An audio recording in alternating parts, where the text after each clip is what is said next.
So it was a couple months ago and I needed a white wood backdrop for a client photo shoot and I needed it in 2 days. And so I didn't have time to go buy one online, and none of my local places where I usually borrow them from had like exactly what I was looking for. I'm like, we're gonna have to make this ourselves. So I went to my handy dandy husband, Ryan, and said, can we make a white wood backdrop? And he's like, sure, no problem, let's figure it out. So today I'm gonna share with you what we learned, how we put together that wood backdrop so you can make your own.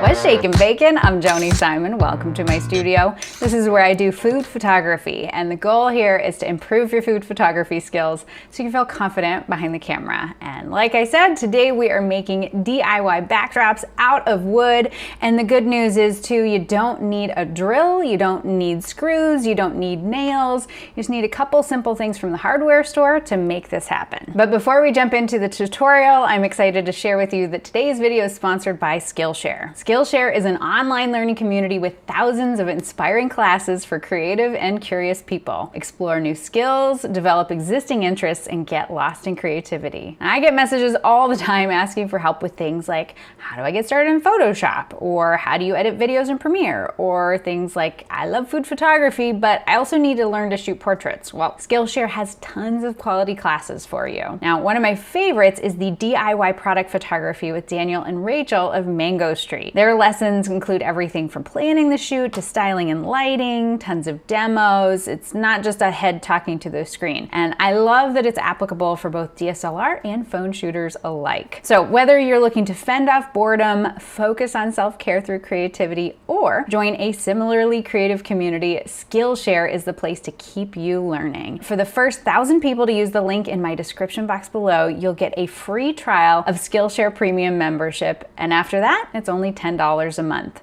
So a huge thank you and a big shout out to Skillshare for sponsoring today's video. Let's jump into the backdrop. So very first important thing, of course, to start off with is the wood. And in this case, we just got some standard lumber at the hardware store. It's nothing fancy. You don't need anything expensive. What's important is when you're picking out the lumber is just to make sure that it's really nice and straight so that it lines up evenly, that when we cut down that lumber, cut down those planks, that they line up so that we don't end up with like kind of big old gaps or grooves or uneven planks. It's going to be really nice just from a food photography standpoint and a visual look, just as far as staging your scene, if it's all nice and flat and uniform. So that's what you want to pay attention to. We got ours at Home Depot.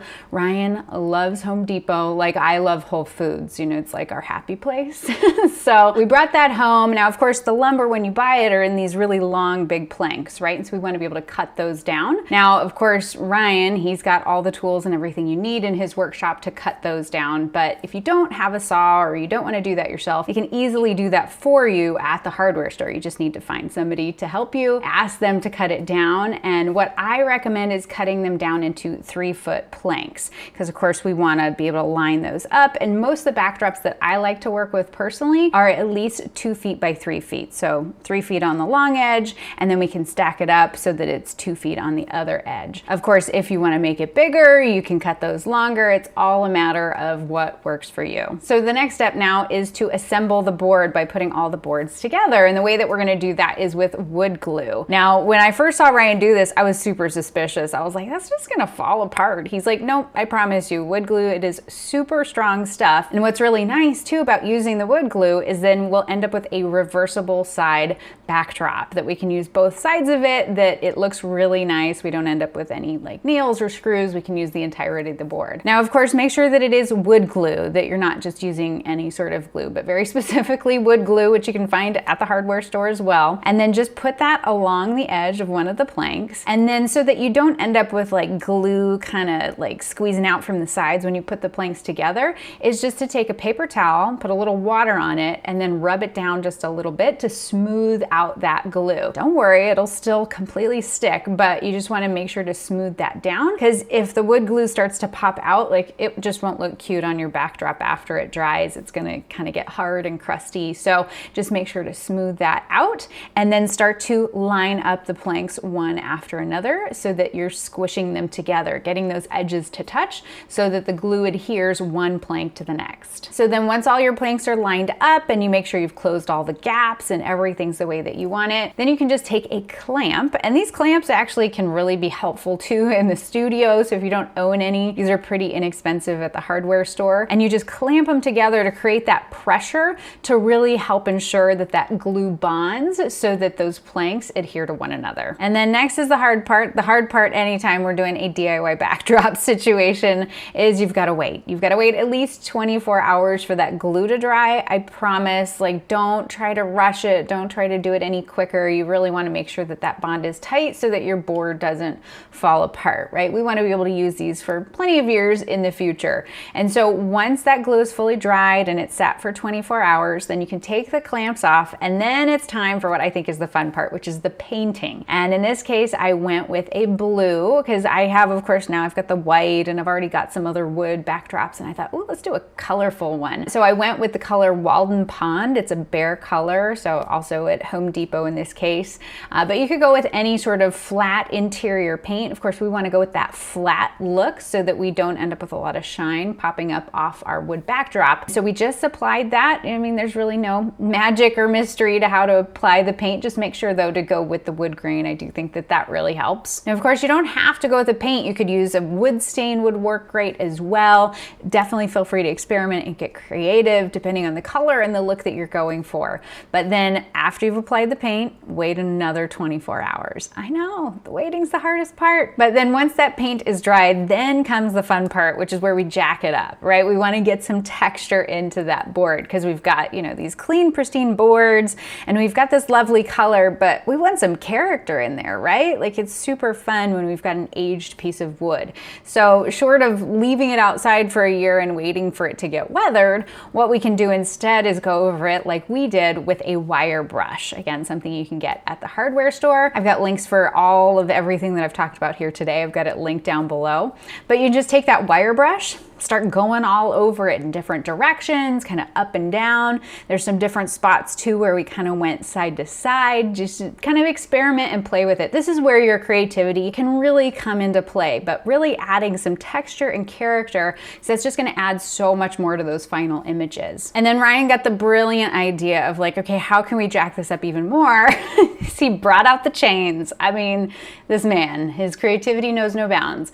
He started to throw the chains at the board, which looked really cool. It leaves kind of like all these little pock marks and dents and things like that. And of course you can start to make a ruckus and get some of that pent up aggression out that you might have building up. But then we also just took some different metal tools and started banging on it. So really add some character. I mean, you don't want to go like too far off the rails, but some experimentation just to see how these different textures can start to build up. Now, another thing you can do, if you have a drill, you can get a wire wheel attachment for that drill and you can run that along the board as well. This will give a very similar look to how that wire brush will look, but because it's a power tool, it's just applying more force so you can kind of make more progress a little bit quicker in comparison to kind of that manual process, but it's absolutely not required. But if you do have a drill, that can also make things just a little bit easier. So once we'd added all the texture that we'd wanted to the board and I was happy with that, then I looked at it and I thought it just needs kind of one more dimension. I just want to add one more thing to it. And so I thought maybe just adding another color to it, something that just caused a little accent to cause some contrast,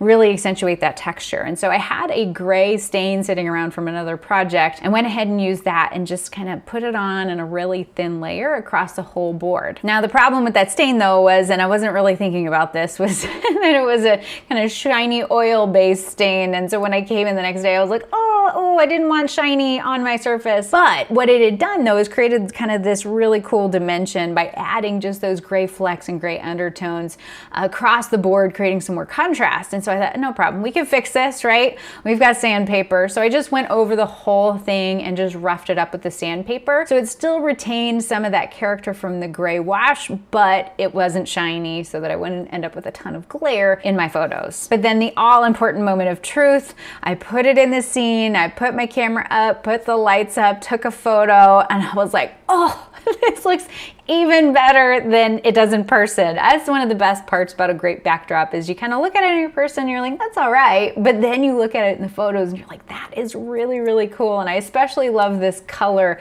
especially in contrast with kind of those pinks and reds coming in from the radishes. It's incredible what colors can do in photos. So then I had the other side of the board and I was like, what should I do with this? Well, I ended up using this charred wood accelerator from Varathane. Got this at Hobby Lobby and just kind of sponged 2 coats of that onto the board. I didn't do anything else other than I did throw some chains at it, threw some different metal objects at it and got some texture going on there, went over with the wire brush a little bit, but otherwise just applied that stain to the board to get this really cool kind of darker board. So there is a lot of fun and a lot of flexibility, creativity you can apply, of course, just like so many of you have done in my other DIY backdrops video where you're using the joint compound, that you can know that there are so many different ways that you can attack this. There's no right or wrong, and that experimentation can really pay off and create some really cool looks for you. So hopefully you're excited to go run out and make your own wood backdrops. Like I mentioned,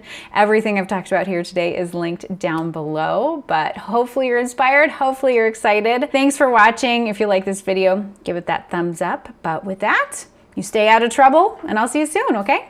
Bye.